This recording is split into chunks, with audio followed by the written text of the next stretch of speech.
தமிழில் பேசணும்னா முதல்ல என்ன, மாபெரிவா கிட்ட போய் ஒரு தமிழ் ஆசிரியர் போய் சொன்னார், நான் தமிழ் கற்றுக் கொடுக்குறேன்னார். பெரியவா ரொம்ப சாதாரணமாக கேட்டா, ஏண்டாப்பா நீ இவ்வளோ பேருக்கு தமிழ் கற்றுக் கொடுக்குறே, இவ்வளோ பெரிய காரியம், சரி தமிழுக்கு தமிழ் ஏன் பேர் இருந்தது? இப்போ இங்கிலீஷ்க்கு ஏன் இங்கிலீஷ்னு பேர் இருந்தது நமக்கு என்ன தெரியும்? தமிழுக்கு ஏன் தமிழ் பேர் இருந்தது? தமிழ் ஆச்சாரியன் தவித்தார். என்ன சுவாமி எப்படி சொல்றதுன்னா, இப்போ பெரியவா சொன்னாலாம், ஏனைய மொழிகளில் இல்லாத ஒரு எழுத்து ழ இந்த மொழியில உண்டு. தம்மிடத்தில் எது ழாவை கொண்டதோ அதுக்கு தமிழ் அப்படின்னு பேருன்னு பெரியவா அதுக்கு சமாதானம் பண்ணாலாம்.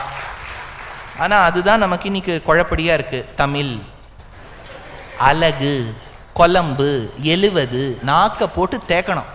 நான் என்ன சொல்றேன், தமிழை நாங்கள் காப்போம். தமிழ் தூக்குல எங்க தொங்கிடும். ல வித்தியாசம் தெரியல, ந வித்தியாசம் தெரியல, ழ வரமாட்டேங்கிறது நாக்குல.